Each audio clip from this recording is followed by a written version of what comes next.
നിങ്ങളുടെ favourite shows ഇനി ഒരിക്കലും മിസ്സാവില്ല. ഇപ്പോൾ C5 കാണും നിങ്ങളുടെ ഫേവറേറ്റ് ഷോസ് തികച്ചും സൗജന്യമായി. സ്വന്തം ഭർത്താവ് വാങ്ങിക്കൊടുക്കുന്ന ഡ്രസ്സുകളൊക്കെ വേണമെന്ന് അവൾക്കുണ്ടാവില്ലേ മോഹം? അമ്മേ, അങ്ങനെയൊന്നും എന്നെ പറ്റി വിചാരിക്കരുത്. എന്റെ ഭർത്താവ് പണം ഇറക്കി തുടങ്ങിയല്ലോ എന്നുള്ള ഞെട്ടല എനിക്ക്. വെട്ടാൻ വരുന്ന പോത്തിനോട് വേദോതിയിട്ട് കാര്യമില്ലല്ലോ. ഇനി മേലാൽ എന്റെ ദൈവമേ.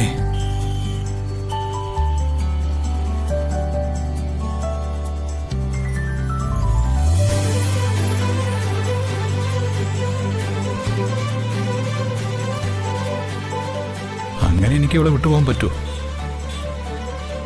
വന്ദന എന്റെ പെണ്ണ, എന്റെ പെണ്ണ. അവളെ ഞാൻ സ്വന്തമാക്കും.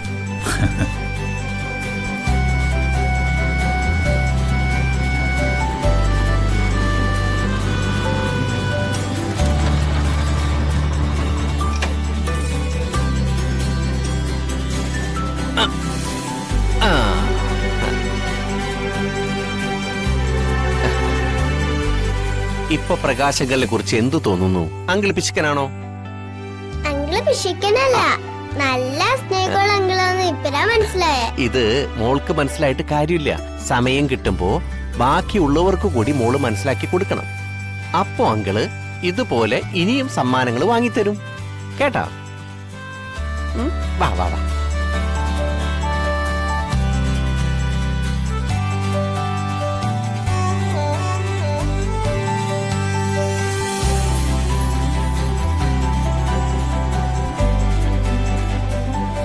എടാ പ്രകാശ, നീ കുഞ്ഞിനെ കൊണ്ട് എവിടെ പോയതാ? സിറ്റിയിലേക്ക് പോയി. സിറ്റിയിലേക്കോ? ആ, ദിയമോൾക്ക് ഇഷ്ടപ്പെട്ട ഒരു ഉടുപ്പ് വാങ്ങിയിട്ടുണ്ട്. പിന്നെ അവളുടെ ഫേവറേറ്റ് മധുരപലഹാരങ്ങളും കളിപ്പാട്ടങ്ങളും വാങ്ങിയിട്ടുണ്ട്. അല്ലടി?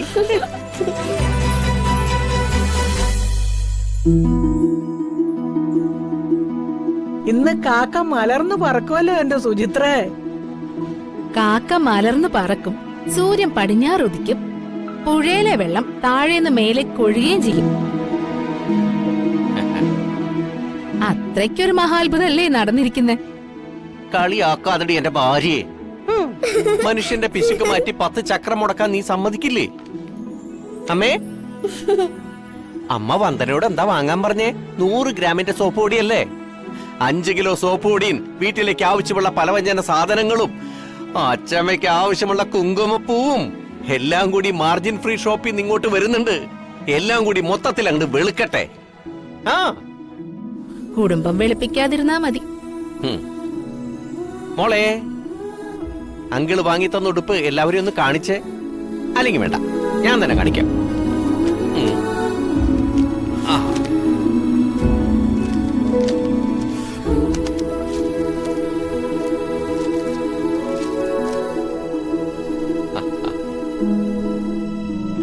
നോക്കേ, കണ്ടാ? എങ്ങനെയുണ്ട്?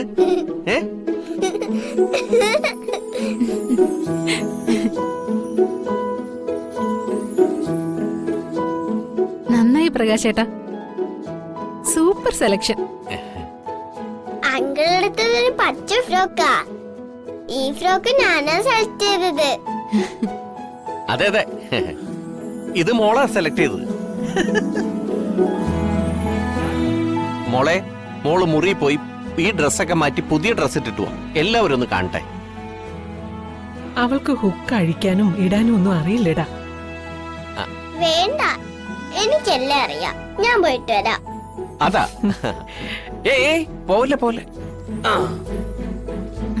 ഓ എന്റെ ദൈവമേ. പ്രകാശ, ഇതിന് എത്ര രൂപയായി? 1500 രൂപ. കാശൊന്നും ഞാൻ നോക്കില്ല. നീ കോടീശ്വരന്റെ വീട്ടിൽ വളർന്ന കുട്ടിയല്ലേ. ആ സ്റ്റാറ്റസ് അനുസരിച്ച് കുട്ടിയെ വളർത്തണം.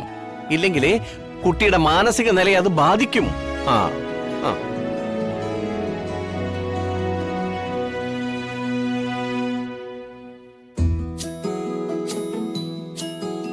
നിനക്കെന്താ മോളെ ഒരു മൂഡ് ഔട്ട്?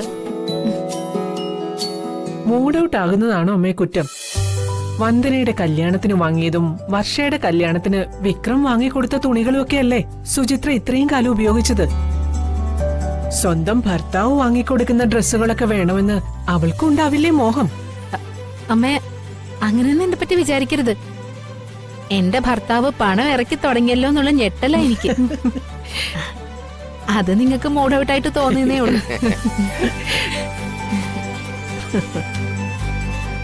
നിനക്ക് മൂഡ് ഔട്ടൊക്കെ ഉണ്ടെന്ന് എനിക്കറിയാം. വിഷമിക്കണ്ട. ഈ വീട്ടിലെ എല്ലാ അംഗങ്ങളെയും കൂട്ടി എന്റെ ചെലവില് ഒരു ഷോപ്പിങ്ങിന് നമ്മൾ പോകുന്നു. ശോ, സന്തോഷായി. മോനെ പ്രകാശ, എനിക്ക് ചെമ്മരിയാടിന്റെ രോമം കൊണ്ടുണ്ടാക്കിയ ഒരു കമ്പിളിപ്പതുപ്പ് മേടിച്ചോണ്ട് താ. ഉം. നിന്റെ പണം കൊണ്ട് വാങ്ങിയ പുതപ്പ് പുതച്ചു വേണം എനിക്ക് കണ്ണടയ്ക്കാൻ. മോനെ, നിന്റെ മാറ്റങ്ങൾ ഉൾക്കൊള്ളാൻ അമ്മ ശ്രമിക്കുകയാണേ. അത് വിജയിച്ചു വരുമ്പോ നീ വീണ്ടും പഴയതുപോലെ ആവരുതേ. ഒരിക്കലുമില്ല. മോളെ ഇങ്ങോട്ട് വന്നേ, ഇങ്ങോട്ട് വന്നേ. മോളെ, അച്ഛന്മാർക്ക് എപ്പോഴും ഇഷ്ടം പെൺകുട്ടികളോടാ. അവർക്ക് കണ്ണൊക്കെ എഴുതിച്ച് പൊട്ടൊക്കെ തൊടിവിച്ച് നടക്കാൻ ഏതച്ഛനാ ആഗ്രഹിക്കാത്തത്? പ്രകാശന്റെ ഉള്ളിലും അങ്ങനെ ഒരു അച്ഛനുണ്ട്. അതാ പ്രകാശൻ നിയമോക്ക് ഇതൊക്കെ വാങ്ങിച്ചു കൊടുത്തത്. എനിക്കത് കണ്ടപ്പോ തന്നെ മനസ്സിലായി, അല്ലേ പ്രകാശ? ഒന്ന് പോച്ചമ്മേ. ഇതിന് പരിഹാരം കാണാൻ നിനക്ക് മാത്രമേ പറ്റൂ.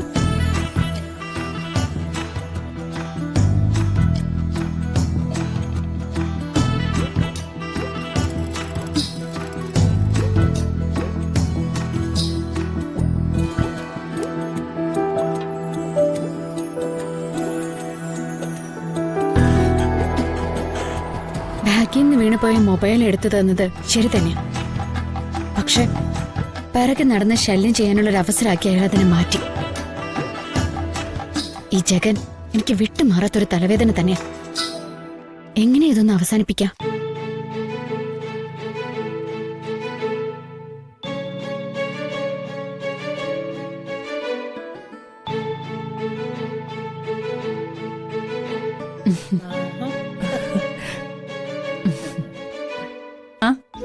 വന്ദനമ്മേ,